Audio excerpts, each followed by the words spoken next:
Welcome to Help Stop the Genocide in American Ghettos podcast. I'm your host, Emmanuel Barbie.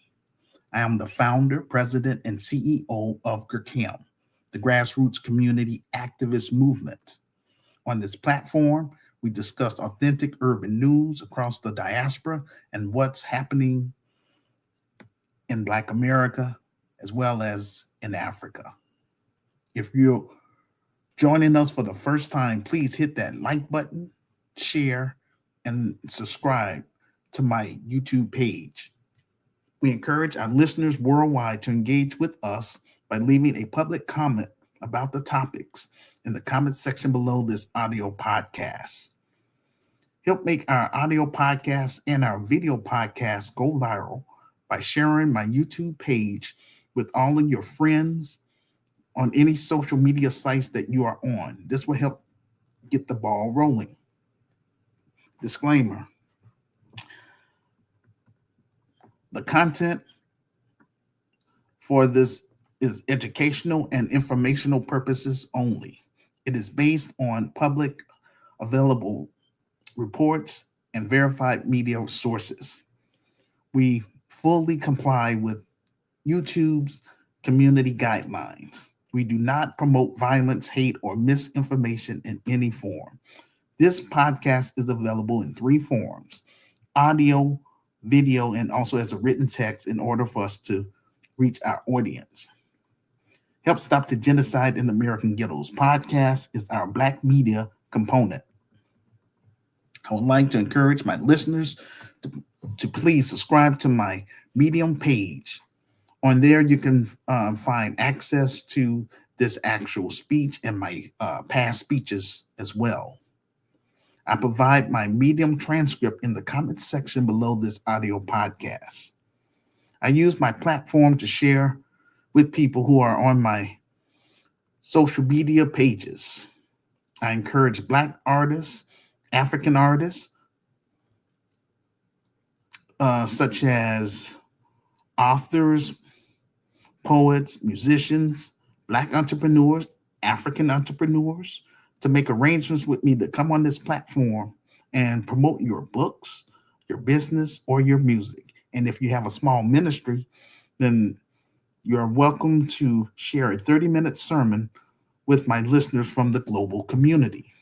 After the show, I offer my guest speakers an incentive by teaching them how to create their own podcast, YouTube channel, and Wix website, so that way they can launch their online business or online ministry to the global community.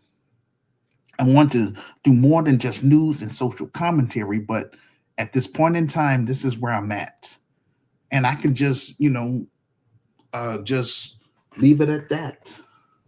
But again, I want to do more. I want my Christian business to be in the African American community, especially the low income African American community, because it's unfortunate, but yes, our young people are just being slaughtered. And American society don't care. They care more, or they have more concern about animals than I would say our Black youth that's being slaughtered in the inner cities. And that's not right. And this is a very challenging type of business to get into, And like I try to explain to my listeners, I'm in this for the long run. Yes, my heart and desire is to have my Christian business on the African continent. But before I cut and run to Africa, I got to get this business up and running here in the city of Chicago for credibility. That's all. Just trying to create something productive, something that will help change the lives of our Black youth that's trapped in American ghettos, basically here in Chicago.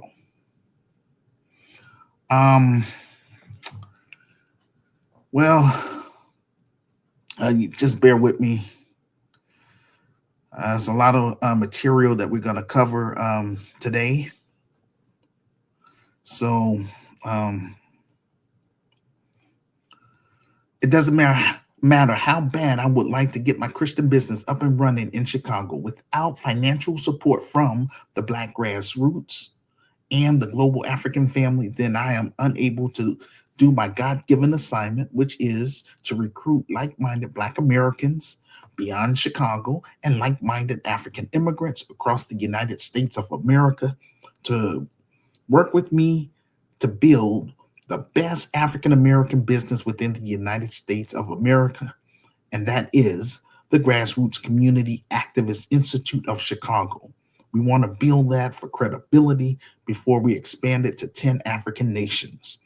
This is why I'm reaching out to the global African family. If you are serious about me bringing my Christian business to the African continent, then please help me get my ebook on that bestsellers list so that way the Black world can take our cause serious. Secondly, encourage African immigrants who reside in the United States of America from 10 African nations.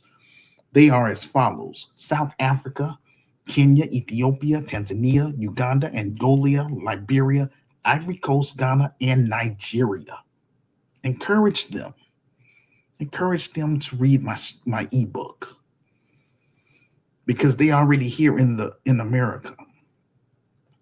And that's going to make things much faster.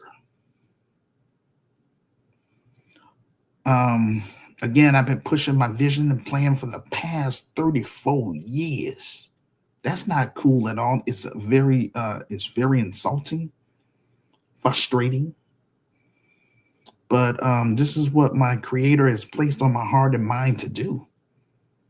I got a positive vision to offer Black America, but Black America's acting funny style.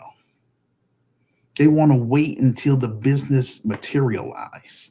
How is the business going to materialize if Black America is not supporting me? Black America is not buying my revised book. If Black America is not buying items from my virtual store. If Black America is not donating to the film project. So this is how come I created this platform. I want to interact with everybody that's on my friends list. It's not about me just sitting up here running off at the mouth. Also, this is not about me trying to be entertaining people. This is a call to action. That's how come I named this podcast Help Stop the Genocide in American Ghettos. You cannot sugarcoat genocide. Genocide is serious. This is a call to action. Now, I understand that African immigrants, especially under the Trump administration, y'all are kind of, you're afraid about being deported and everything. But listen, that's only for those who have over here illegally or have expired visa. Long as you got your paperwork in order, you have nothing to worry about. And so all that stuff about what's going on with all the protests and everything, basically, the bottom line is that they're just trying to fight for illegal immigrants to remain here in America. That's all. And once the Democrats do eventually, because they will, because like I said in the book, it's a tit for tat. The Democrats is going to win, and eventually the Republicans are going to win. So it's always going to be those two major parties because those are the biggest political parties in America, created by the white supremacist financial elites to give the American, I would say the American citizens a false or some type of a false the delusion that they have a choice, when in reality, Democrats or Republicans, either or, whoever wins that the political campaign and win the White House, white supremacist financial elite still wins because they created both political parties. It is what it is.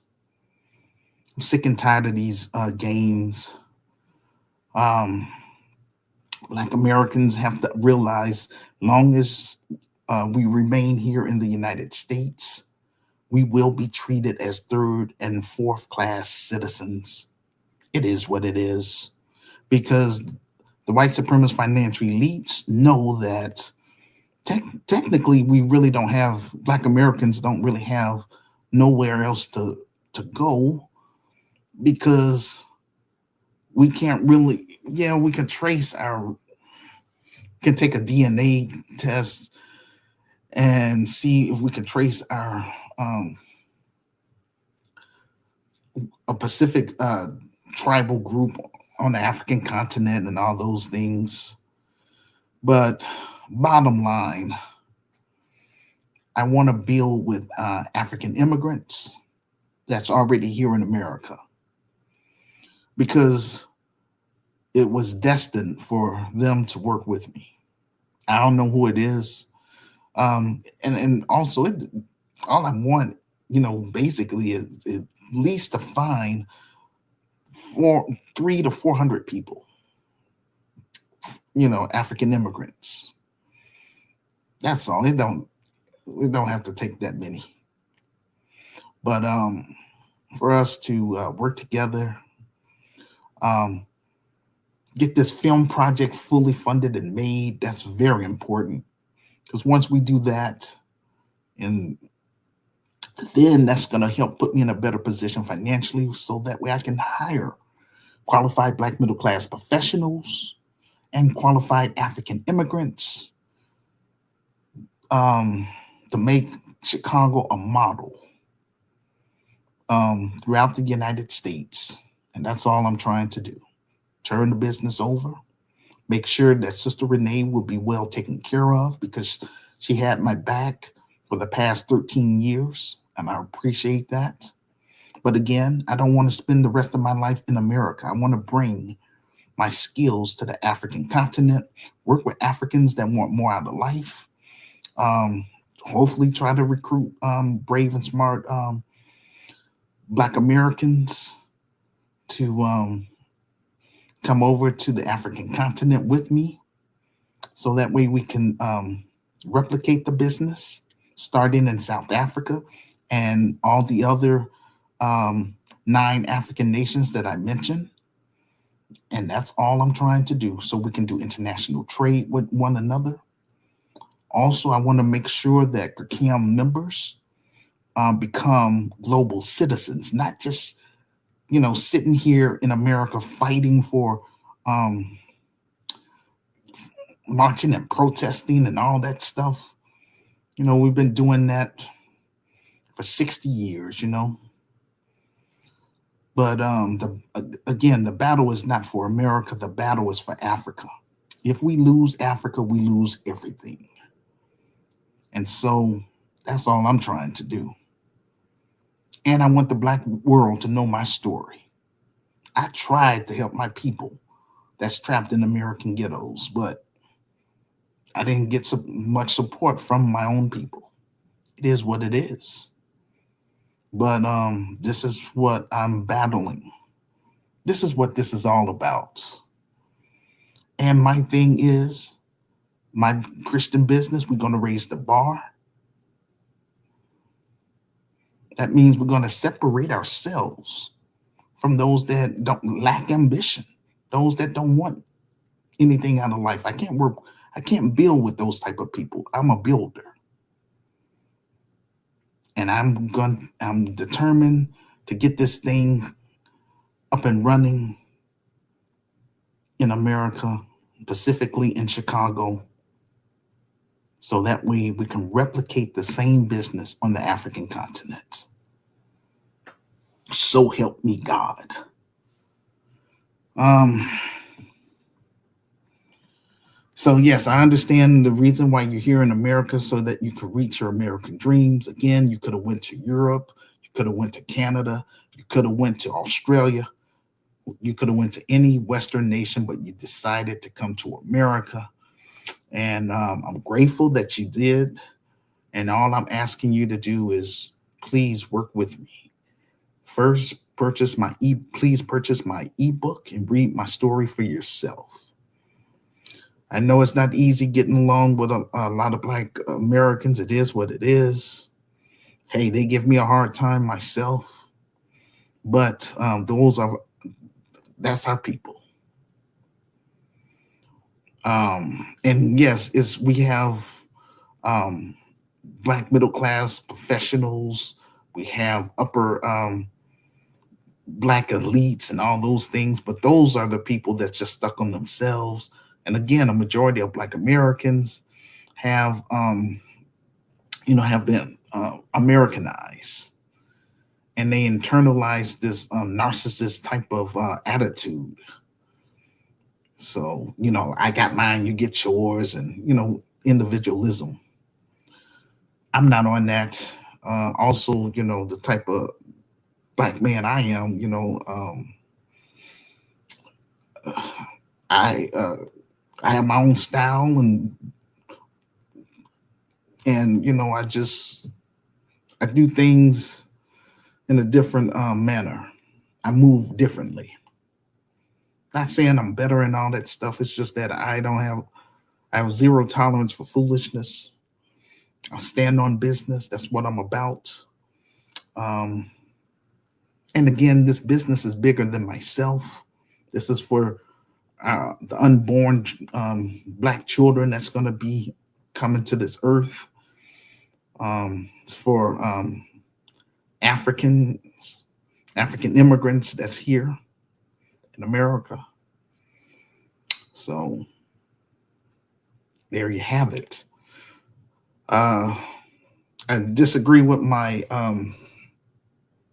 guest speaker that was on my show yesterday, uh, Pastor Alicia Cole. She was saying I should reach out to other demographics. That's not my calling. My calling is to reach out to Black Americans and African immigrants because nobody else built Black Wall Street. It was Black Americans that did that. You understand? We have to own and control our own institutions. We have to build those things. We can't have other people doing that stuff. Then it's not going to be Black owned. And so the Kyle Chicago is going to be Black owned. Other Now, I do want to say that non-Black sympathizers, they're welcome to join us. But again, I don't operate like the next Black man. I have my own style and way of doing things. First and foremost, we're not going to be colonized. We're going to use an Afrocentric perspective. That's first and foremost. And we're M1. We're melanated first. Nothing else on earth matters. That's just how it is. Non-Black sympathizers, they will have to, first of all, attend our mandatory orientations once we have this business up and running and our presence is in the African American community. Um, sure, they're welcome to join us, not as groups, but as individuals. They're going to have to say specifically where do they stand as it pertains to lineage-based cash payment reparations for descendants of American slaves. Do they agree or disagree? That's all I want to know. If they disagree, they can't be a part of us, bottom line. They're also going to have to pay a reparations tax and have a back seat and keep their mouth closed. That's just how it is. Our focus is on healing, for Black Americans to heal from that slave mentality, which is Willie Lynch. African immigrants is going to heal from that colonized mindset. Because when they come over here, they think that they made it to heaven or something like that, look down on African culture, but they fail to realize the West would not be a first world nation without African resources. It was the white supremacist financial elites that's still over there today. Um, just stealing all the resources and everything. It's just ridiculous. But shout out to Burkina Faso, Niger, and Mali for standing up against the French and kicking them out of their country and reclaiming their African resources. Now, that should spread across Africa right away. But again, when it comes down to us as Black Americans or Africans, it takes a long time. And that's not cool at all. So this is why we have to build this business first and foremost. We're doing this so we can get things done fast. Because I don't want none of my members to have to go through this kind of, I would say, pain, trying to do something productive, but you're lacking support. That's not cool at all. Yes, I trust God, but God worked through people. It is what it is. And yes, I'm going to continue to keep pushing this. And this is what I want to be remembered for, trying to do something productive, build something productive for the next generation. Black millennials should be embracing what I'm trying to do. Generation Z should be embracing what I'm trying to do. Talking about those that's here in America. So that way we can bring this expanded over to the African continent. That's where it belongs. But we got to get it popping here in Chicago first. That's all I'm trying to do.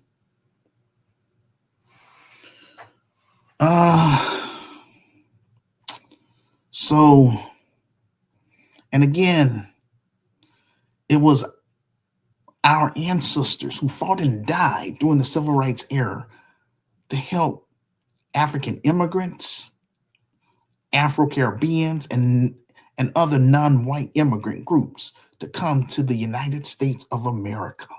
Because truth be told, the white supremacist financial elites only wanted European immigrants. Well, I could say white European immigrants.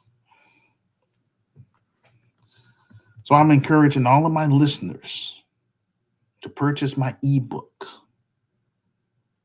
and read my story for yourself. If you agree with my vision and plan to help improve Black America, specifically Black Chicago, then you will automatically become a GRCAM member. And if you live here within the United States and you become a GRCAM member, I would like for you to be part of my film project team. Work with me to raise the funds for the film project. Once you'll be in part of all of everything, and to be able to come to Chicago, because the bottom line, we want to shoot the film here in Chicago. I can't claim to call myself Hood Liberator if I never done all the stuff I said I did in the book. My revised book is The Foundation of My Christian Business, and we're going to do the best that we can to get this film project fully funded and made. That's all I'm trying to do. This business is for Black millennials and Generation Z who are or who will become GRCAM members. This is not my burden alone. This is a shared burden.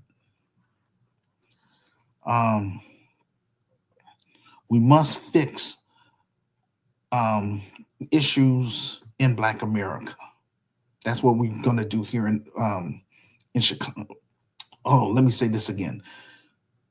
As long as I'm here in America, our focus is on solving Black issues here in America. When I come to Africa, my focus is going to just focus on solving African issues because it's a domestic front and it's also an international front. I don't want the brand and the vision to die in America. That's why I'm pushing my vision to the Black world. This is my contribution to Africa's rising. Okay. I'm looking for legitimate artists who are film directors, producers, actors, stage managers, professional fundraisers, technical directors, and marketers um, to work with me to be part of this film project, as well as I'm going to say Black content creators, African content creators. Interview me. Let me come on your platform. Um, Again, purchase my ebook. Ebook is $9.99. You can download it on your smartphone and you know, make arrangement with me so you can get on this platform, get on camera, and let's talk about it. I provide my email address in my revived book, so that way we can do a voice call or a video call, because I want to connect with my readers, those that's in agreement. I wrote that book to recruit brave and smart people around the globe, but especially the global African family. Trying my best to make this thing happen. I'm not on here playing games. I'm standing on business. Um,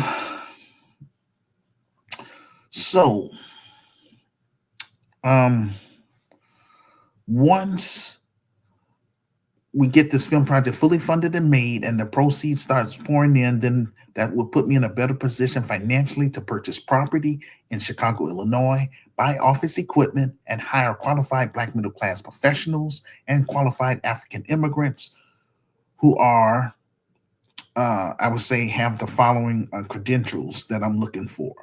I'm looking for Black attorneys, African attorneys, investors, Black entrepreneurs, African entrepreneurs, social entrepreneurs, and philanthropists. I want to make sure that our business will be effective and successful for years to come. I'm called by my Lord and Savior, Jesus slash Joshua, to rebuild Black Chicago, similar to that of Nehemiah, who was called by God to rebuild the walls of Jerusalem. Nehemiah used qualified engineers, architects, and inventors to rebuild a new city. In contrast, I am called um, again to recruit Black middle class professionals and qualified Black African immigrants to work with me in building the best African American business within the United States. And again, that is the Grassroots Community Activist Institute of Chicago. But let me keep it a buck. The white man is not stopping Black Americans from buying my revised book. The white man is not stopping Black Americans from purchasing items from my virtual store. The white man is not stopping Black Americans from donating to my film project. That's a personal choice. That's Willie Lynch in real time, ladies and gentlemen. And we coming against that slave mentality over here. I've been paying out of pocket for this business title since 2010. I pay the city, the state, and the IRS because I believe in our Black youth that they should be able to have uh, a safe place, for them to feel comfortable once they leave school. In this business, we want to make sure that, I want to make sure that I'm in a position to hire um, armed security, We're also going to have drones. Yes, we're going to have drones. We want to make sure that our community is going to be safe for the children, the Black youth and their, and their families. A place that they can go and feel safe, comfortable, and it belongs to them, especially if their parents are members. See, unlike Pan Africanism, I enjoyed their philosophy. I enjoyed what Marcus Garvey was saying, but the problem I had with Pan Africanism is the fact that it just sounds good. Talk about liberation and all that stuff. They've been out for 125 years. Over here, we're not just going to be sitting up running off at the mouth. We're going to make our presence known in the African American community. We want to become um, an economic base. We're going to have a nonprofit as well as a for-profit business. That's what I'm trying to bring. Um, let's see.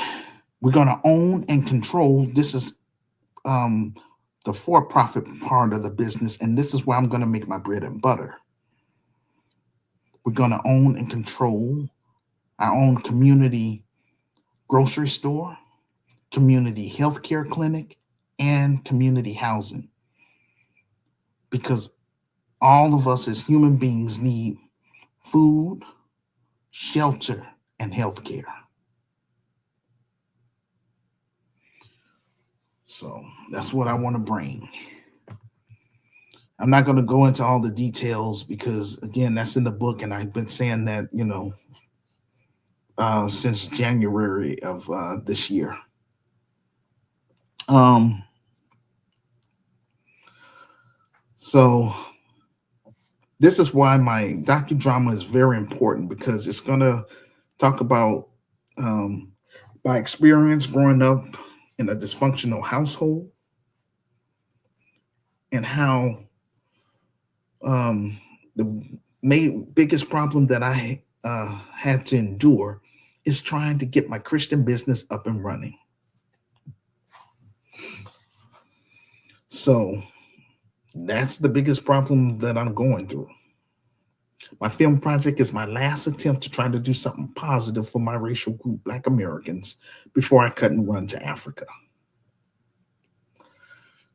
Again, I don't know how long it's going to take for us to get this film project fully funded and made. But bottom line, it's up to the Black grassroots and the global African family. That's why I created this platform. And this is how it is. Upcoming events. Saturday, December 20th, we have guest speaker, Minister Deborah Suli from Nigeria. Monday, December 29th, we have guest speaker, evangelist Dr. Julia Danley from Georgia. We will return on the first week of January 2026. Title of this presentation, GRCAM versus Democrat Shills. Who will win the heart and minds of Black Americans? GRCAM calls for separation from the enemy within, and thirdly, Black America checking disrespectful immigrants. Our first topic, GRCAM versus Democratic Shills. Who will win the hearts and minds of Black America? There's a battle going on in Black America between the digital Black grassroots known as GRCAM, which stands for the Grassroots Community Activist Movement, who wants Black Americans to be free, have access to equal resources, and the opposite are Democrat Shills. Democrat Shills refer to individuals perceived as secretly promoting Democrat Party interests, policies, or candidates often disguised as neutral or independent voices to gain public trust or discredit opposition between genuine supporters and paid informants working for the Democrats. They may post favorable comments online, influencing media narratives, or attacking opponents while appearing independent.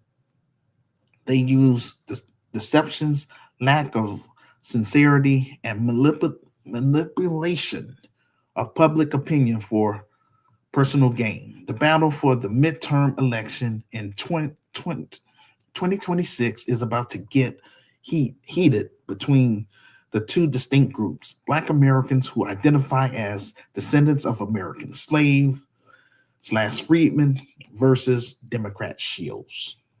On one side,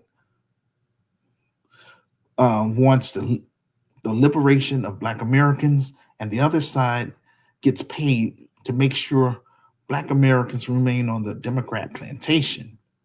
That's a metaphor used against the Democrat because it creates dependency among Black Americans and other minorities by offering them government aid in exchange for votes, echoing historical slave systems of control. A concept ties to the plantation metaphor. Historical parallel. For example, the antebellum plantation system, where the white supremacist financial elites controlled labor and created dependency. Fast forward to modern political machines using welfare and handouts to secure votes from minority groups. Modern day slavery policies fostering reliance on government assistance like welfare, housing, keeps blacks, Latinos, and Native Americans stuck in cycles of poverty and victimhood rather than achieving true independence. Political control. The metaphor suggests that loyalty to the Democrat Party ensures votes, trapping minority groups in a system for their votes, yet they lack true empowerment. In essence, Democrat plantation is an ideology suggesting that the Democrat Party maintains power through systematic dependency rather than true empowerment. Descendants of American slaves slash freedmen represents the Black grassroots. These are everyday Black Americans who are tired of being political pawns. They are the people who finally woke up and realized that loyalty without um, reciprocal reciprocity is another form of slavery. We're demanding economic tangibles in the forms of lineage-based cash payment reparations for descendants of American slaves slash freedmen. We're demanding an anti-black hate crime bill and other policies which will benefit our group. Then you got the Democrat shields. These are blackface in high places who are D1 Democrat first. They have a well funded platform. These are your Black celebrities, Black politicians, and political commentaries who appear on mainstream media like CNN, MSNBC, ABC News, etc. Their job is to deliver the Black vote to the Democrats while our communities is falling apart. Here's what makes the Democrat shield so dangerous. They speak our language. They look like us. When you check their track record and follow the money trail, it becomes clear. These people are paid to keep Black Americans on the plantation. Black Americans are the most reliable voting bloc to the Democrat Party, and yet we have the least political power. The Democrat shield job is to make sure that we stay in line, stay quiet, and keep voting blue no matter who. Every elect, election cycle, the same career politicians show up at Black churches, Black radio stations, Black barbershops, talking about how this is the most important election of our lifetime.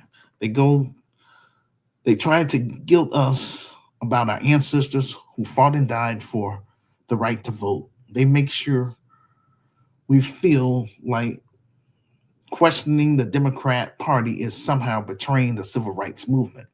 It's it's manipulation at its finest. Meanwhile, descendants of American slaves slash freemen are asking questions. Where are our reparations? Why don't we have an anti-black hate crime bill? Why are our schools underfunded? Why do we vote at 90% for Democrats, but don't get 90% of the resources? These are reasonable questions, but the Democrat shields call these questions divisive and problematic. The Democrat shields don't want solutions. Solutions would put them out of business. If Black Americans achieve Black economic empowerment, lineage based policies that close the wealth gap, then the Shields will be out of a job. Their entire existence depends on Black Americans remaining on the Democrat plantation. Our condition keeps getting worse. Where's all that money going? It's going to pay the salary of the Shields, conferences, studies, reports, and fundraising. The people running these political organizations are living comfortable lives off the struggle of Black people. I remember back when I was in college, I read about a report called um, Daniel Monahan Report. It was a racist policy of, quote, benign neglect towards racial issues, suggesting that the government should not actively intervene and instead allow the efforts of past civil rights progress to take hold. He argued that the government's focus on race was creating social problems. The policy was controversial. Critics saw it as a failure to address ongoing racial inequality and a way to undermine civil rights efforts. It gave rise to no policy required, no reparations, no specific legislation for our community. Um, just vibes and symbolism was good enough. During the 2016 election year, GRCAM started talking about withholding our votes until we obtain economic tangibles. Then all of a sudden, the Shield start calling us sellouts, idiots for the opposition. Anything to keep us on that plantation. But something shifted. The the grassroots community activist movement started growing because Black Americans got tired of the same old game. Now again, there's a lot of I would say Black grassroots organizations that's out there. True. And a lot of them are biting our style or our words. Like for example, um when something about they say that the the code the code is the leader, and that confuses me when I hear people talk like that, especially when they start saying that stuff in my groups. I'm like, we don't talk like that. All of the principles in my revised book is the code for GRCAM members. That's the code. But that's why I'm saying, I we separate ourselves from these, off code Negroes. We ain't with that. We start asking more questions.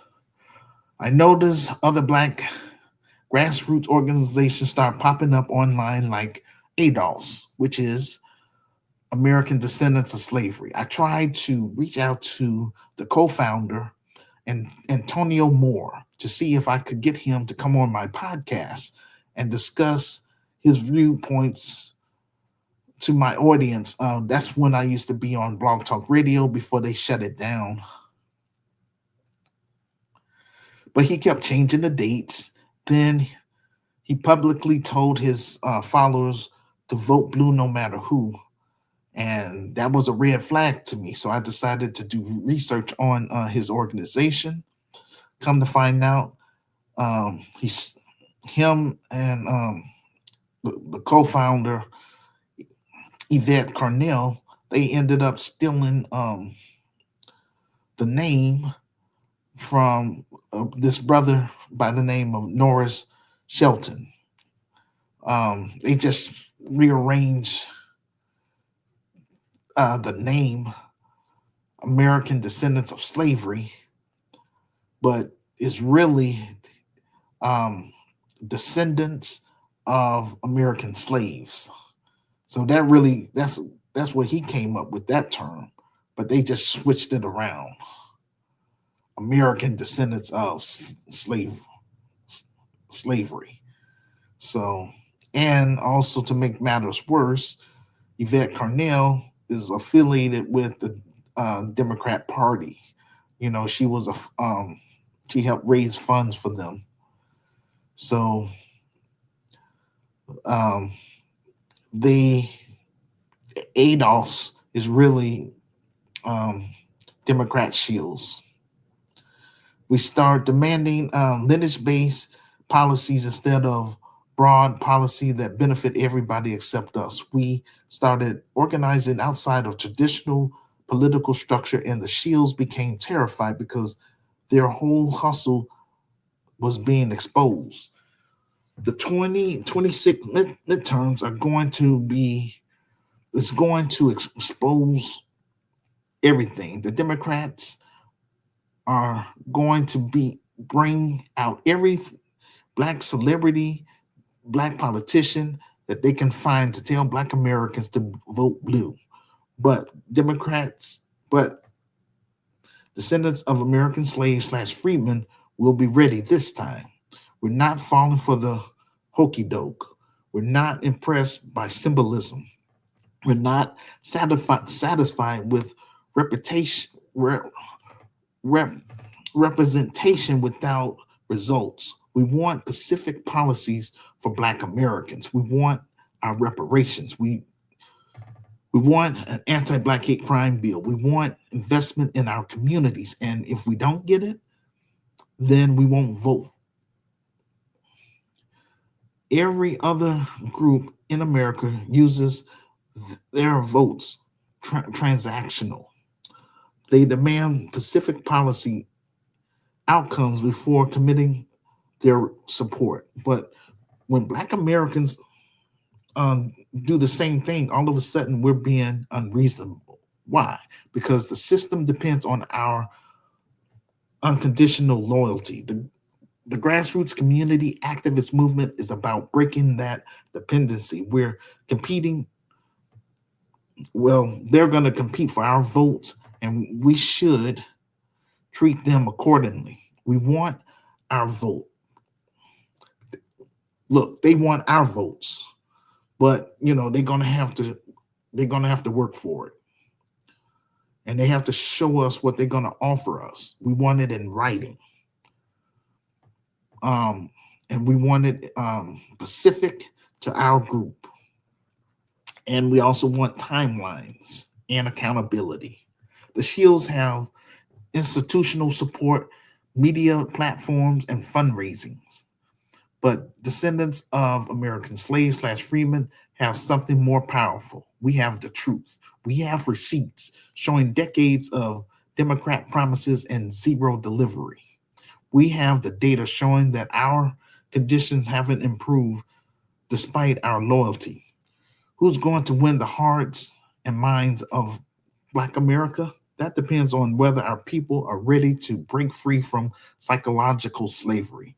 GRCAM is offering liberation, self determination, and the prospect of demanding more for ourselves. The choice is clear: stay on the plantation and keep getting crumbs, or walk towards freedom and demand everything we deserve. Please leave a public comment about the topic in the comments section below this audio podcast and share with your friends on all social media sites you are on. This will help get the ball rolling. Our second topic, GRCAM calls for separation from the enemy within. The grassroots community activist movement is about raising the bar in Black America by separating ourselves from the enemy within. Long before the so called tethers came to this country, during our during our ancestors' enslavement. There were there were other melanated individuals on the plantation who informed the slave owners about uprisings and rebellions. After the end of slavery, these same coons and sellouts were allowed to dwell among us. The so called tethers learned how to treat Black Americans from these domestic sellouts. Within the grassroots community activist uh, Institute of Chicago, there will be no con artists, um, black boule, degenerates, Democrat shills, hardened criminals, pedophiles, off code Negroes, and urban terrorists, because there will be protocol in place for such individuals. Black Americans have been programmed to think that anyone who is melanated is automatically in solidarity with our agenda. History shows us otherwise. Some of our worst enemies look just like us. It's time we get smart about who we let in our business circles. We've been taught that Black unity means accepting anyone who's Black, that we should automatically trust, support, and align with people just because they share our skin tone. And while that sounds beautiful in theory, in practice, it's gotten us infiltrated, sabotaged, betrayed, and even killed. It's time that we have this honest conversation about the fact that being Black is not enough. Being like minded and on the same page is what matters. Once we raise the funds for this film project and the proceeds from the film starts pouring in, then we will hold mandatory orientations for local Chicago residents on the west side of Chicago, specifically Austin, Garfield Park, and North Lawndale. And eventually we will expand to the south side of Chicago, make our presence known over there as well. During these open orientations, we will vet everyone that walks through our doors before we let them into our business. Some of you who are, I know some of you are already uncomfortable. You're thinking this sounds divisive or goes against the spirit of Black unity. Let me ask you a question. How is this unconditional Black unity working out for us? How many times have we been stabbed in the back by people who look just like us? How many of our movements have been destroyed from the inside by infiltrators who share our complexion?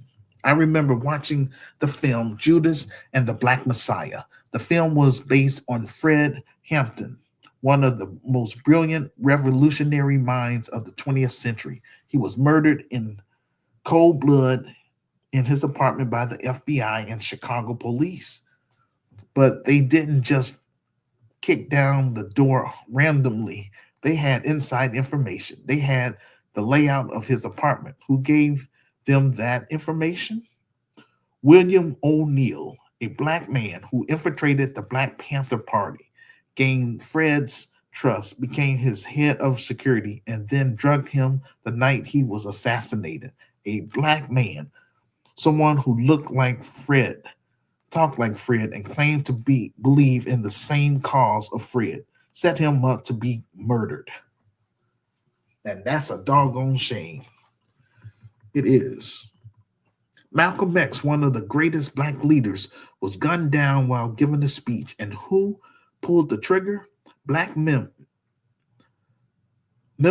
of the Nation of Islam, people who were supposed to be his brothers, people who shared his faith and his struggle. And again, that's how come the Nation of Islam lost a lot of members. And now I did see something like on 2020 or something like that, or Dateline, one of those nightly news commentaries. And so two of the guys that was in prison, they got out, and they was just saying that they were wrongfully accused, but it was maybe those two people were falsely imprisoned, but um, some of those people that was there shooting that gun were members of the Nation of Islam, unfortunately. And yeah, maybe they were paid by the FBI to carry it out, but still, you know, he was portrayed by his own. Uh, they murdered him in front of his wife and children. These weren't white supremacists. These were black men who made a choice to destroy black leadership. The civil rights movement was infiltrated by informants. Many of them were black. COINTELPRO was a U.S. government program specifically by the FBI to counter and disrupt domestic political organization it can it considered a threat. They use a series of covert and illegal projects by the U.S. Federal Bureau of Investigation (FBI) from 1956 to 1971, aimed at surveillance, disrupting, and discrediting domestic political organizations. Initially targeting the Communist Party, its scope expanded to include the Black Panther Party. The FBI recruited black agents to disrupt black organizations. Every major black liberation effort in American history has been compromised by black people who were either government agents, opportunists, or just plain traitors willing to sell out their own people for money or acceptance from white Americans. And this is not just historical, this is happening right now. Every black organization that gains any real momentum gets infiltrated. Every organization that starts building real power suddenly has people showing up and asking too many questions or trying to steer the group in unproductive directions. These are not accidental, it's a strategy. The white supremacist financial elites know that the easiest way to destroy black movement is from the inside, and they know that we're vulnerable because we've been conditioned to trust anyone who's black without properly vetting them. This is the uncomfortable truth that we don't like to talk about. Sharing melanin melanin does not automatically create alignment. Having a common oppressor does not automatically create a common purpose. The problem is that we've been taught that questioning other black people's motives or loyalty is somehow anti-black. We've been told that vetting people is divisive. We've been made to feel guilty for not automatically trusting every black face that shows up. But this mindset is what keeps us vulnerable to infiltration and exploitation. Every other group vets their members, but somehow, when black people try to do the same thing, we're accused of being divisive or not being down for the cause. Think about how other communities operate. For example, if you want to join a a Jewish organization, they're checking your background, your beliefs, your intention. You're vouched by people who already have credibility. If you want to be in certain professional circles, people are verifying your credentials and your track record. Nobody just let anyone in because they share ethnicity or religion. But black people are supposed to just embrace everyone with melanin. That's melanin. No questions asked. Look at their history and look at their track record. We have to stop feeling guilty about having standards. Real unity is built on shared values, shared goals, and shared commitment, not just shared skin color. And the perfect example is Barack Obama. I mean, like I said in my book, yes, I voted for him. Um, and, I voted for him twice. I thought he was going to do something specifically for the African American community, but he didn't. And why? Because he's not from our lineage, first and foremost. He's not a Black American. Yes, his father is Kenyan, and yes, his mother's, she's a white American. But so that makes him, he's not. That makes him actually, like an immigrant. But yeah, they say he was born in Hawaii, so that's America. But yeah, bottom line, he's not a descendant of American slaves. Bottom line. Real unity requires trust, and trust has to be earned through constant behavior over time. Some of the most dangerous people to Black progress are Black people who are in the pockets of the white supremacist financial elites. And again, ladies and gentlemen, that's a majority of our politicians.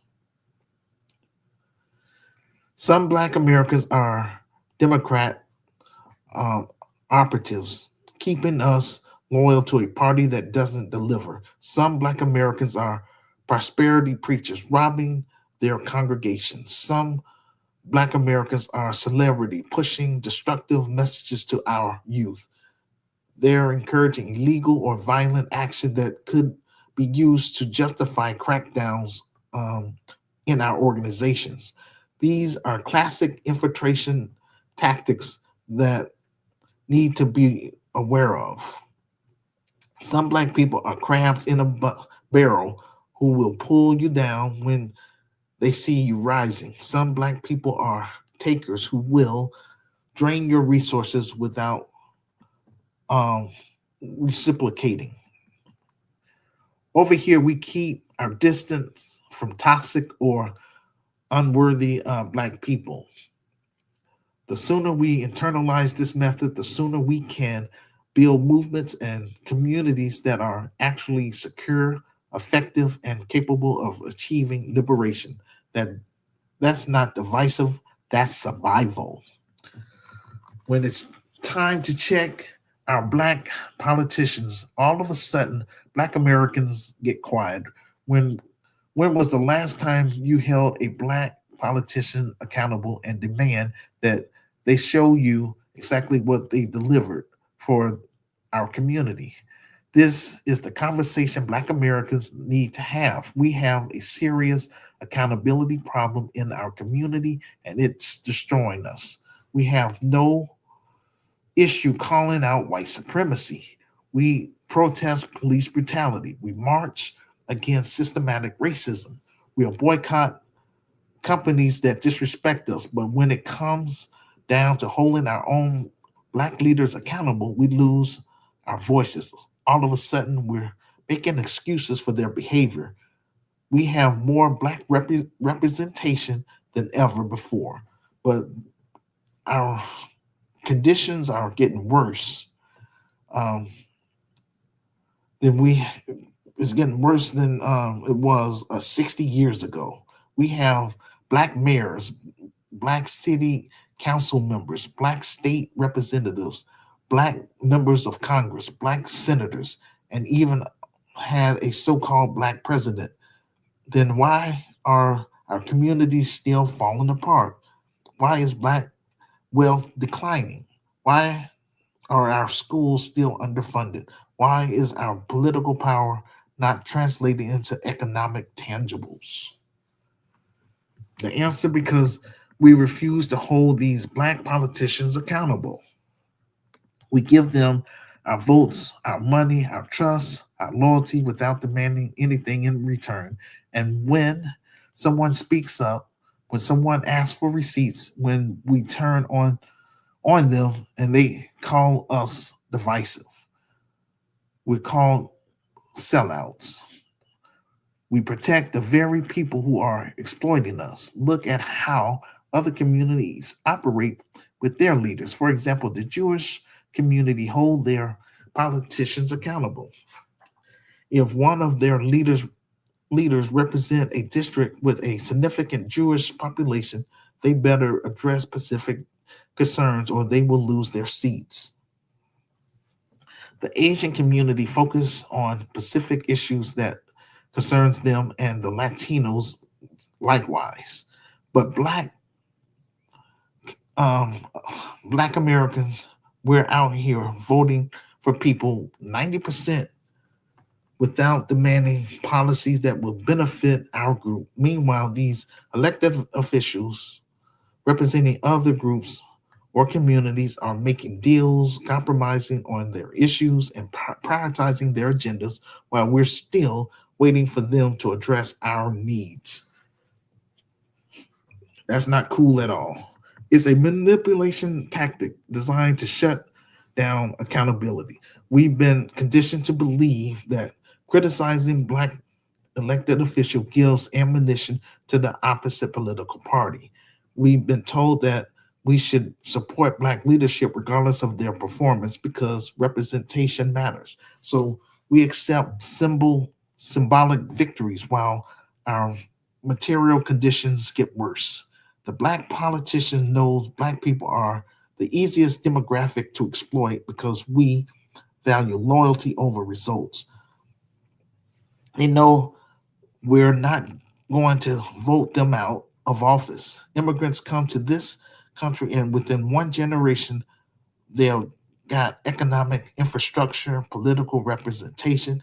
They actually fight for their specific interests and community organizations that hold their leaders accountable.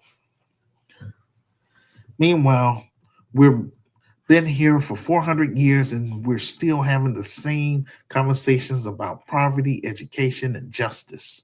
The difference is accountability. Immigrant communities understand that their political uh, politicians work for them, not the other way around. We're demanding reparations, lineage based policies, and an anti black hate crime bill, point blank.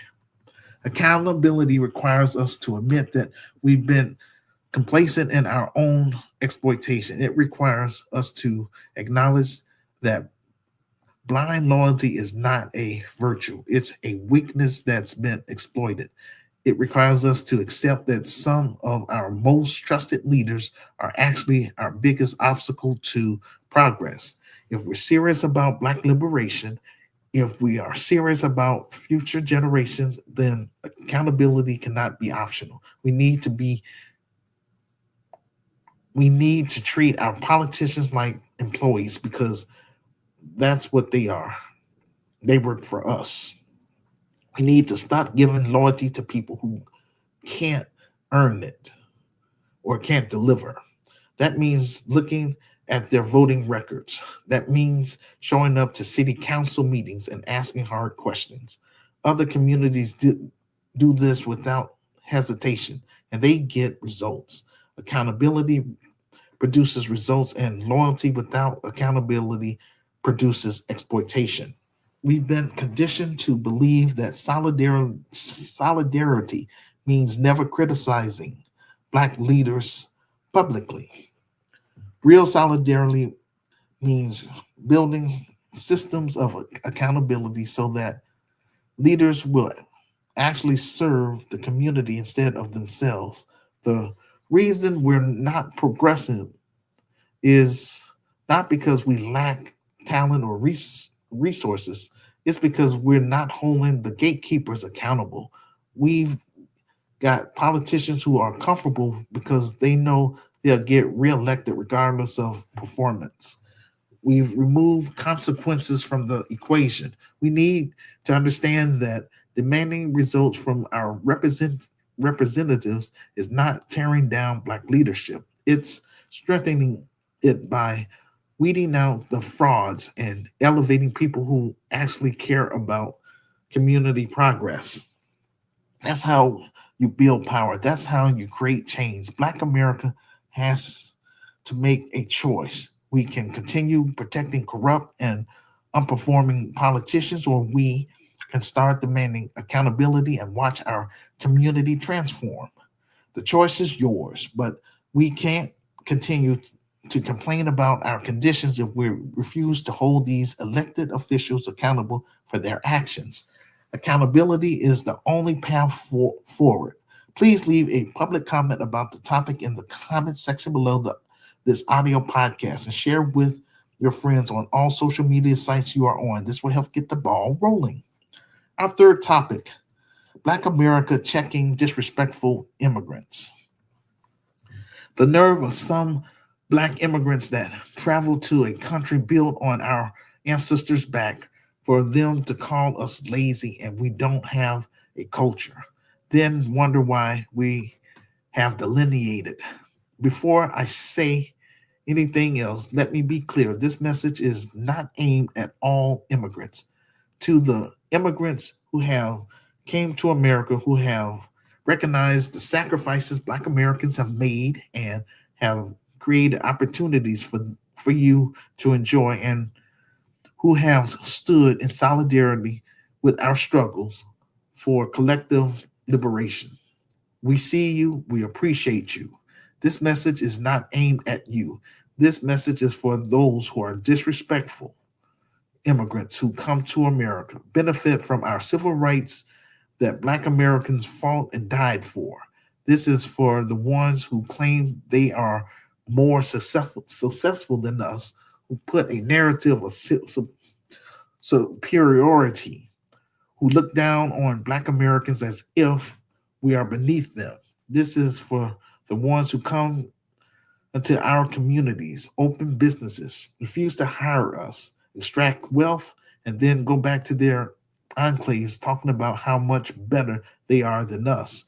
We are done being disrespected in our own country by people who would not have been here if it was not for the blood, sweat, and tears of our ancestors and grandparents. First, they claim Black Americans are lazy. This narrative is so absurd. First of all, it was Black Americans who built this country. Our ancestors were kidnapped from Africa, forced to get on those slave ships, brought over here in chains, and was forced to work for free under the gun and whip for 246 years. We cleared the land, we planted the crops, we picked the cotton, we built the railroads, we constructed buildings, including the White House. We created the wealth that made America an economic superpower. And we did all of this without compensation and without basic human rights. After slavery, we continue to labor in the fields, factories, and homes, often for pennies on a dollar. We built thriving communities like Black Wall Street in Tulsa, Rosewood in Florida, and many other places. We created economic ecosystems that were self-sustaining, that generated wealth within our own community. And what happened? White mobs, often with government support, burned them down, bombed them, massacred our people, and stole our land um, because of a lie, claiming that some Black man raped a white woman. So when someone comes to this country and calls Black Americans lazy, they are just ignorant. They are participating in a racist lie that has been used to justify our oppression for centuries. Secondly, they claim that immigrants are more successful than Black Americans. But when you look at the data, when you examine the facts, this claim falls apart. Black Americans as a collective generate $2 trillion in annual spending power. And I'm going to show you all that once I finish my presentation. I'm going to show you some slides real fast. So that way, like I say, I come with receipts. I ain't on here playing games. And I want my listeners to learn what I'm saying. Challenge me if you want to. I don't mind if that's what it takes to get this thing off the ground. Bring it on. I challenge anybody in the United States of America what I'm saying. that I'm standing on you know, I'm standing on business, and I have facts to back up my statements. You know what I'm saying? This is more than just GDP of most countries in the world. Black American spending power is equivalent to the 14th largest economy on the planet. No immigrant group in this country comes close to matching our collective economic impact. The idea that we are somehow economically inferior to immigrants groups is incorrect. In fact, when you factor in access to capital and systematic barriers, Black Americans have built more wealth, created more businesses, and generated more economic activity than any other group that has faced comparable levels of oppression. Immigrants point to degrees, good jobs, and businesses as evidence of their superiority. Black Americans have been earning college degrees for decades. Historically, Black colleges and universities have been graduating Black students since the 1800s. We have professional class of doctors, lawyers, engineers, scientists, professors, and scholars who have made groundbreaking, groundbreaking contributions to every field imaginable. Black Americans have been working in every sector of the economy for generations. We are teachers, nurses, government workers, corporate executives, entrepreneurs, and everything in between. Black Americans have been building businesses since we were legally allowed to own property. We have created thriving districts that have economic powerhouses. Black Wall Streets in Tulsa was so successful, so prosperous that white mobs could not stand it and burned it to the ground in 1921, killing hundreds of black people and destroying millions of dollars in black wealth. We are innovating, creating, building, and creating wealth despite facing significantly higher barriers to capital, higher interest rates on loans, and systematic discrimination in every aspect of business. Many of the immigrants who come here talk about how successful they are, how hardworking they are, how much better they are than Black Americans. They have come here with resources. They came here with family networks. They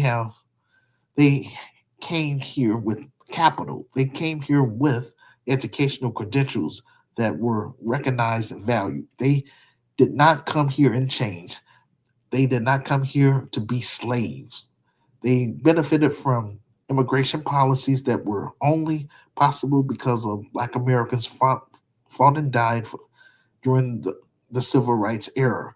The 1965 Immigration and National Identity National Nationality Act, which opened the doors for non-white immigrants, was passed because of the civil rights movement. It was passed because Black Americans put their bodies on the line. Our grandparents marched, were beaten, and some were killed. You are here because we made it possible for you to be here. And instead of gratitude, instead of solidarity, instead of respect, we get called lazy. We get disrespected in our own country. Black Americans is done with this. We are done being the stepping stone for every immigrant group that comes here trying to prove their worth by distancing themselves from us. For example, the Somalis. They never call themselves black. They always say that they're Somalis. And now that ICE is, knocking on their doors and, getting at them, now they want to claim that they're black. So I got some TikTok videos. I'm going to share that with you all once I get through with this presentation. And, leave a comment about it. Or make arrangements with me to come on this platform and we can talk about that on camera. I want to interact with all of you. And those of you that's, I would say, camera shy, I mean, you could talk to me using, like, cover up your camera, and, we could just do an audio call, or use an icon as a picture. But bottom line, that's what this platform is all about. It's all about having a conversation. I'm trying to move this thing from behind the computer, but this is where I'm at right now. So I'm doing the best that I can. God is my witness. So yeah, we're tired of all this disrespect. You know, um, so we are done watching you benefit from our struggle while contributing nothing to our liberation. We are done with the disrespect, and let me be clear about what this means going forward. It means we're going to call out anti-black behavior when we see it. It means we're going to support businesses that support us and boycott businesses that exploit us. So y'all bring that, like I say, black women um, raised $1 million for Kamala Harris. You know, during the 2024 campaign, and I'm going to show you the slide about that, so that way you'll see that I have receipts on that. So she raised, well, black women raised, $1 million within 3 hours on Zoom. Here it is. I've been pushing this thing, my vision and plan, for 34 years. And my book is still barely selling. Well, okay, let me take that back. My book has been out on Amazon 13 years, going next month would be 14 years. And it's still barely selling. That's such a turnoff. Same thing with my items on my virtual store. But again, this is spiritual warfare, ladies and gentlemen, because again, this is a Christian business I'm trying to start. Now, if I was trying to open up, let's say, a gentleman's club, oh yeah, people will rally behind that. Shoot, it wouldn't take no 34 years. But this is about um, giving Black Americans, especially Black Chicagoans, power. You don't have to sit up here and work for the man. Work for me. Work for a Black company. Help me build this thing up, so that way we can pass this business down to the next generation. That's all I'm trying to say. And you don't have to run from the cops, because this is a legal business.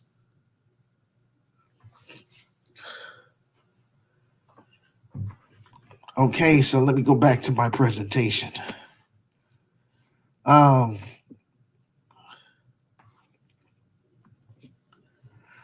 so this means we're going to vote for leaders who prioritize Black American interests, not leaders who just view us as another demographic to pander to. In GRCAM Chicago, we're going to launch our own economic systems, create our own Black institutions and networks of support.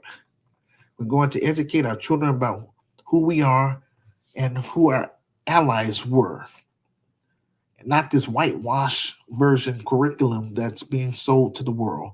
We are going to teach them about Black Wall Street, about Rosewood, about the countless Black inventors, entrepreneurs, scientists, and leaders who have shaped this country.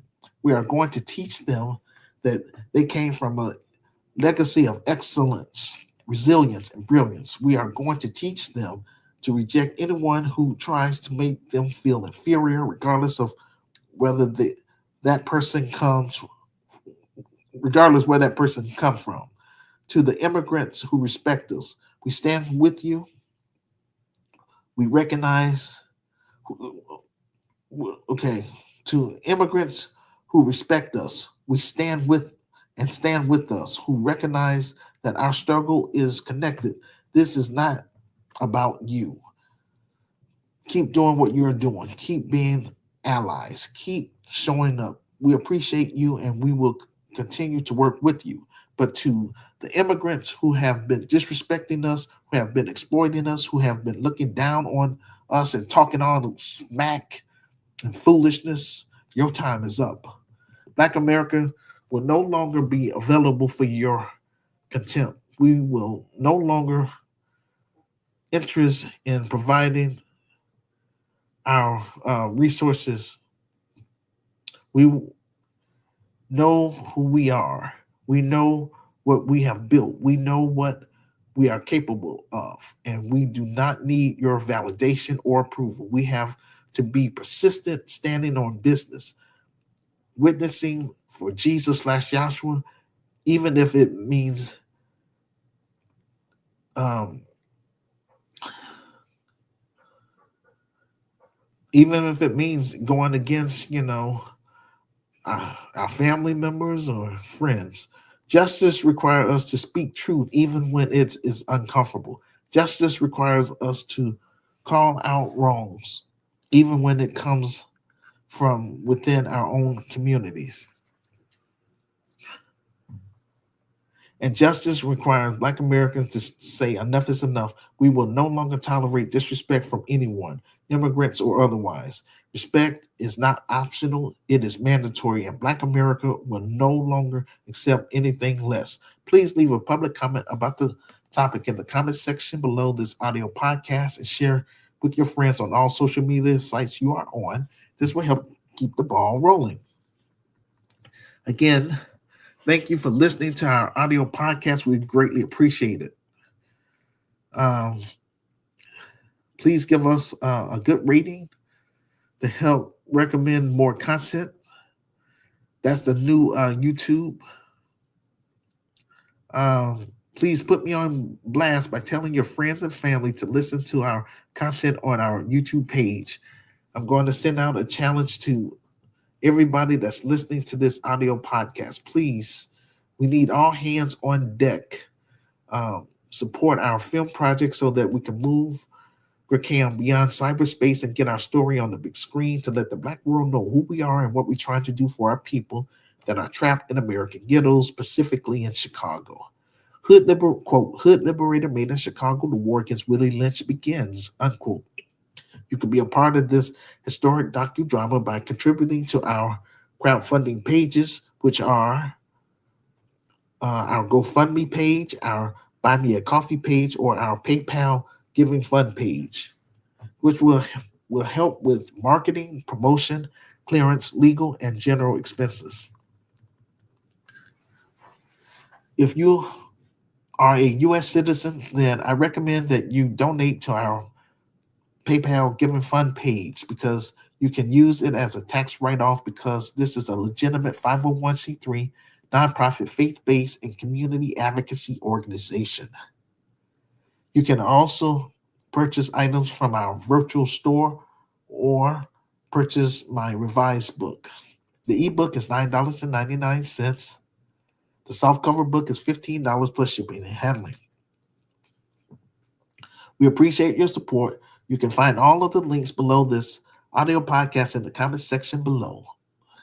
Thank you again for listening to our YouTube live or the replay.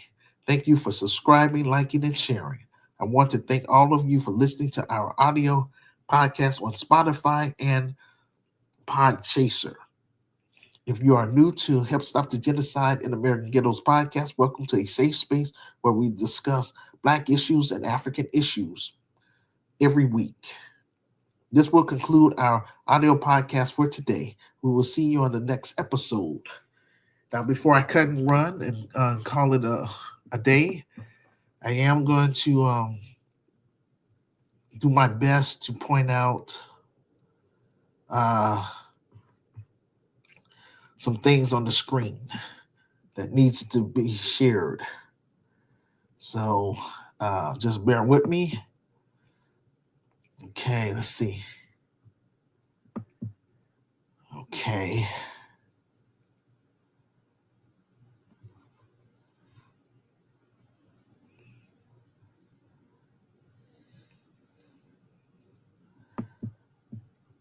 All right, just bear with me on this. All right, so let's see. This I want to share.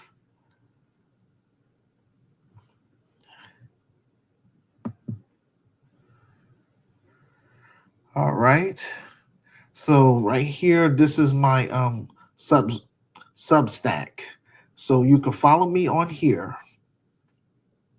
Okay. And so this is I'm scrolling down. This is my current um speech that I was showing or actually reading. And so you scroll down. This is how you go. Yeah, this is all the stuff that I wrote. You know what I'm saying? But I'm using this because it's just a little easier for me to, try to guide you all. But again, we could listen to what this lady is saying. Little we actually talk about the history behind all of this. The tension didn't just magically appear, it was shaped by decades of laws, segregation, stereotypes, and political narratives that pushed our communities apart. When Asian immigrants first came to the US, they weren't allowed to live just anywhere. Segregation forced them into black and brown neighborhoods because those were the only areas open to anyone who wasn't white. So Asians and black Americans were physically close, but not always connected. Different languages, different histories, limited communication, misunderstandings grew out of that. Then in the 1960s, during the civil rights movement, the US created the model minority myth. The idea that Asian Americans were successful, quiet, and proof that racism doesn't exist. That stereotype was never meant to lift Asians up. It was meant to contrast Asians against Black Americans and basically say, see, like they're doing fine, why can't you? It was a political tool that built resentment and pressure on both sides, even though neither community created that narrative. At the same time, anti Blackness already existed in some Asian cultures because of colonialism, colorism, and Western media influence. And for some Black Americans, their only interactions with Asians were through local businesses, corner stores, nail salons, restaurants, situations that were transactional, not relational. That created frustration and stereotypes on both sides. But here's the thing, in both communities, it's only a small handful of people who are actually hateful or racist. A few loud, ignorant individuals do not represent millions of us. We can't let the worst examples define entire communities. Then COVID hit, and all of this got amplified again. Anti Asian hate skyrocketed. Elderly Asians were attacked, harassed, and blamed for the virus, all because of fear and political scapegoating. Some of the viral videos showed attackers who were black, and suddenly that tiny number of incidents turned into a whole narrative online like black people hate Asians, which was inaccurate and unfair. What people forget is that black activists and black organizations publicly stood with Asian communities during that time. People protested for us. They protected Asian elders. They spoke out against the hate. But the media rarely highlighted the solidarity, only the violence. And yes, some Asians responded by generalizing those incidents and blaming the entire black community, which made things even worse, even though the majority of black people had nothing to do with those attacks. COVID didn't create new racism, it exposed what was already unaddressed and made stereotypes louder because everyone was scared and hurting. But amid all of that, we forget that historically there has also been real solidarity. Asian American activists learned organizing strategies from Black civil rights leaders. Filipino and Black farm workers united under Larry Itliong and Cesar Chavez. Japanese American activists stood with the Black Panthers. Yuri Kochiyama worked alongside Malcolm X. In Oakland, Black and Asian communities built programs together to fight poverty and injustice. These are real alliances. They just don't get talked about as much as the conflicts. That's why we need to zoom out. Like a handful of ignorant people shouldn't define entire communities. A bad experience shouldn't turn into a stereotype. We shouldn't let old narratives and old wounds be recycled and divide us again. Asians and Black people have both faced discrimination, exclusion, violence, and being treated like outsiders. We have more in common than we think, and when we work together, there's real power, real healing, and real progress. We just have to stop letting fear, stereotypes, and misinformation talk louder than the history and solidarity we actually come from. Okay. Um, trying to see. Let's see what this sister was saying. States of America, being a Republican and voting Republican, on the level from seawater to ocean spray, how salty are you? I don't see why y'all mad at Trump. The same hateful rhetoric that came out his mouth on national television about y'all is no different than the hateful shit that y'all said about Black Americans in the United States of America. As a matter of fact, y'all and Trump are one and the same. European colonizers convinced your ancestors that they look different than other Africans. The colonizers convinced your ancestors that they were closer to being Arab than they were African. Your ancestors believed them. And that sense of perceived difference ignited an anti Black bias in your bloodline. And unfortunately, that has trickled down into your opposite of smartass to not only think that if you live amongst them, you vote like them, and you think like them, that you will be one of them, failing to understand that on the surface, you look nothing like them and they will never accept you. And now that you have fucked around and found out, understand that when you voted for him, Black Americans now see you as being white supremacy wearing blackface. And if fucks were to magically appear in Black Americans' atmospheres, none of them will be given to Trump for what he said about y'all. And with that being said, we're going to mind our Black American business.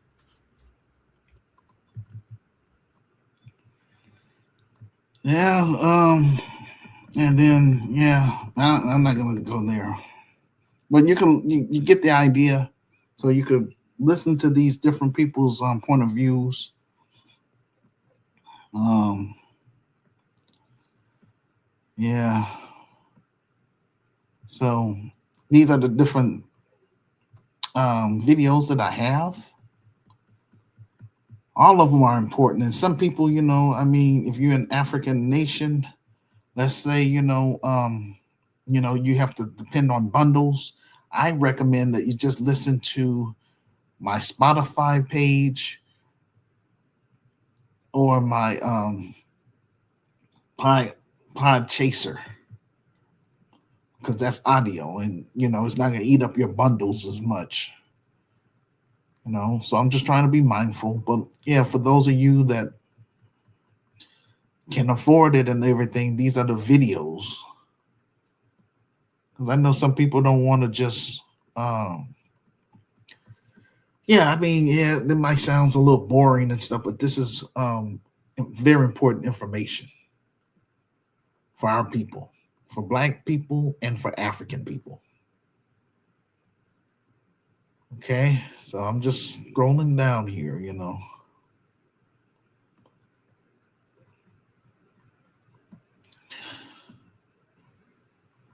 And so here it is again. I want you all to just check this out on your own. This is, I call it my main sources. So right there, a Zoom call of 44,000 Black women raised 1.5 million for Kamala Harris in 3 hours. And that's by Fortune magazine. And you click on there and you can see it more. Now, this is where I really want to get to prove to you all that Black Americans as a collective, we have $2 trillion spending power. So here this is. I'm just going to reject these cookies if I can. Scrolling down, see that right there. Again, look at the name of this website, and so that way you'll know, see, 2025, this is current. Engaging Black audience. See, Black Americans spent buying power has grown 2.4 times since 2000 to 2.1 trillion. So anyway, I just round off. I just say 2 trillion. So that's good. But, if we go back,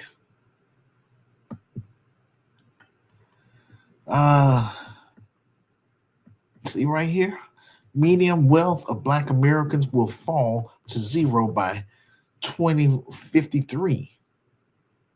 And this coming from the Guardian. And I predict it's going to be before that. I predict 2040.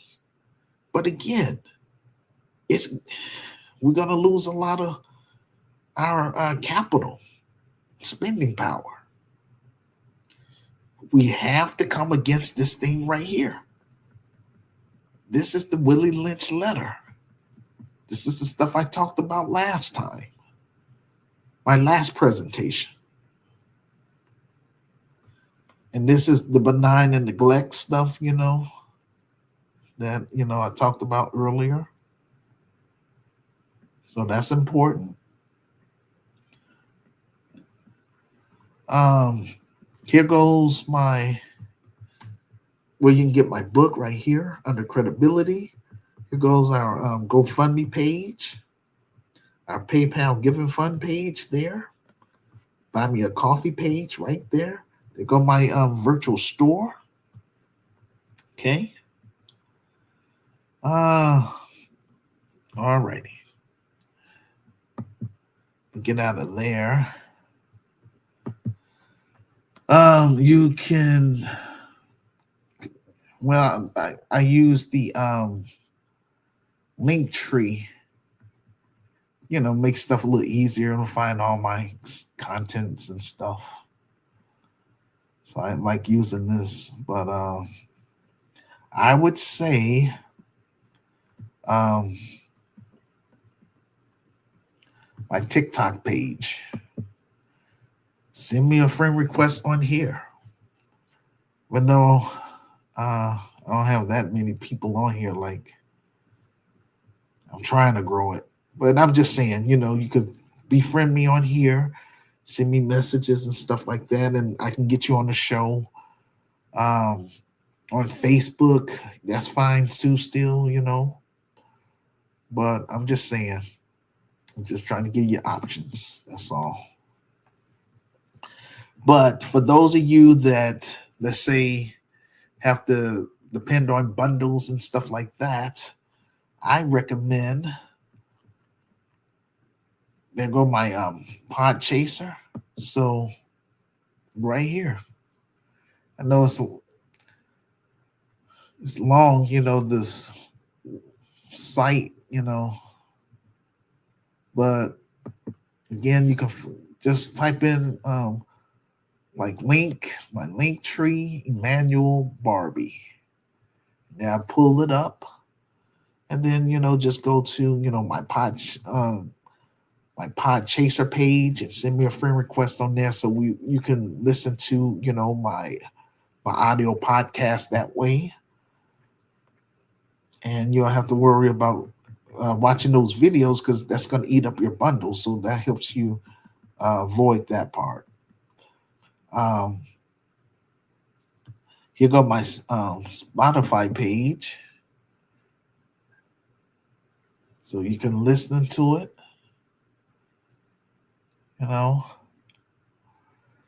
And again, like on here on Spotify, if you want to, if you have enough bundles, then you click on this thing right here. That'll take you right to my YouTube page. So I'm clicking that right now. And yeah, here's the show. See, it's live. But anyway, when you go to any of these videos, let me hit videos just to try to show you something.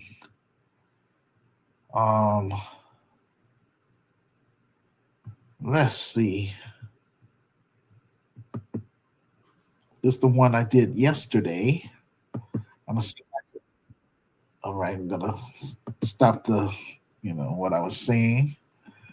And so, see right here, this is how you go down to the comment section. This is how you find all my information again.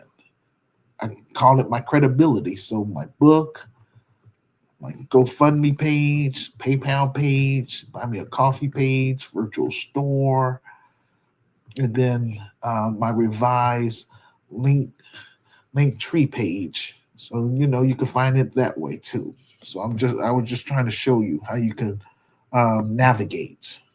That's very important. But let's see, go back. Ladies and gentlemen, please, um, hit follow me on here because this is where I post all my speeches on Medium and also on my Substacks.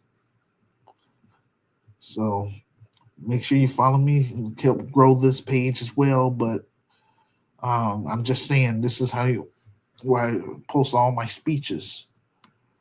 So when you hit home, see this is the current speech. So every time I do a presentation, it's gonna pop up here. It's gonna be pinned. And that way, click on there. All right. And you scroll down. You can hit this right here to get that out the way. And so what you do is you scroll down all the way at the bottom. Because see on here, I take this stuff serious. I'm not on here playing games. Like I say, I come with receipts. I'm doing the best that I can. I want to move them from behind the computer. I want us to build for you all that's serious to become GRCAM members to work with me.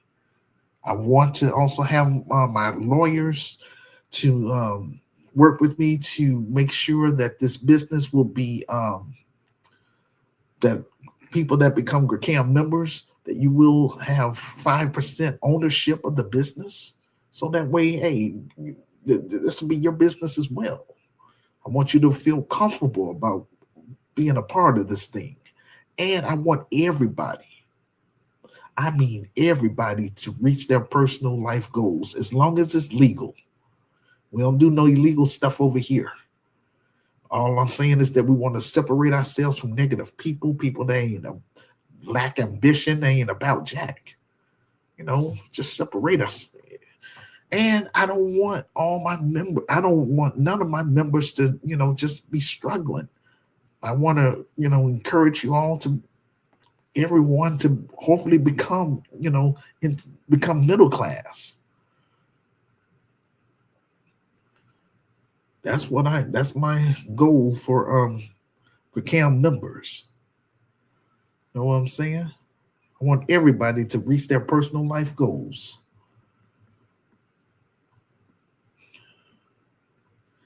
But yeah, so that's the main thing I'm trying to show you all. You want to scroll down all the way to near the bottom where it says show and prove. All right. And those are the videos I showed you earlier from Substack. It looks a little different on here. And then, yes, the African Diaspora News Channel. I mean, they saying the same thing I like to say, and with coincide and everything. But yeah, I mean, I like to promote what they're saying on here. So it's what it is, But yes, we're gonna eventually compete against the African Diaspora News Channel eventually. We want to get large like them too. I want to be able to be in a position where I can hire people in different countries and stuff. But I want to make sure I have those chapters in those different countries. So not just being behind a computer. That's fine and dandy, but we want to make a connection with the community, provide jobs for example, like here in Chicago in the African American community for the youth, so that way they can feed their families. That's all I'm trying to do, ladies and gentlemen. Not just sitting up here running off at the mouth. But like I say, this is where I'm at right now. So it is what it is. So yeah, I try to keep everything consistent, So, and please, follow me on here. That would be nice.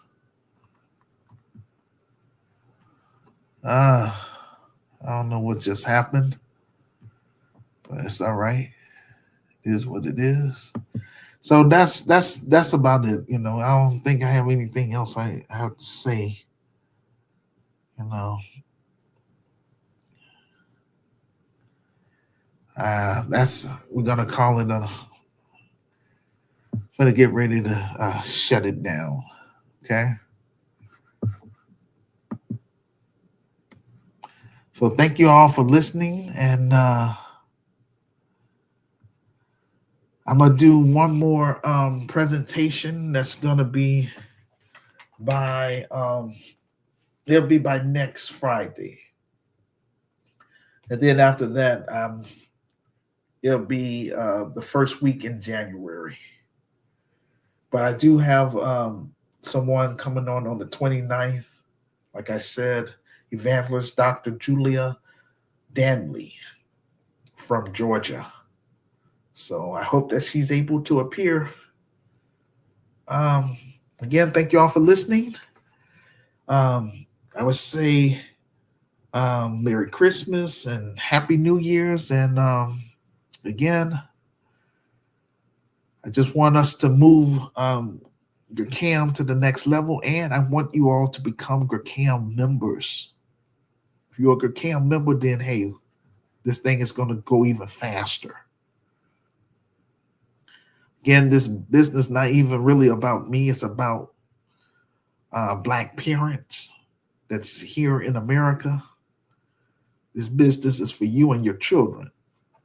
And we will serve you and, try to provide, quality programs and services for you and your children. And we want to make this business become international. So that way we can be on the African continent. Replicate the same business. That's all. Last and not least, I want to say with my with GRCAM, let's say musicians musicians. If you join us, that would give you an opportunity for you to play your music, in our films, and we'll pay you. We'll compensate you for your songs. You know what I'm saying? So that's a win-win. You can be your music can be used in our songs, our stage plays, and also at our live events. For our youth, we will have, I would say, Christian spoken word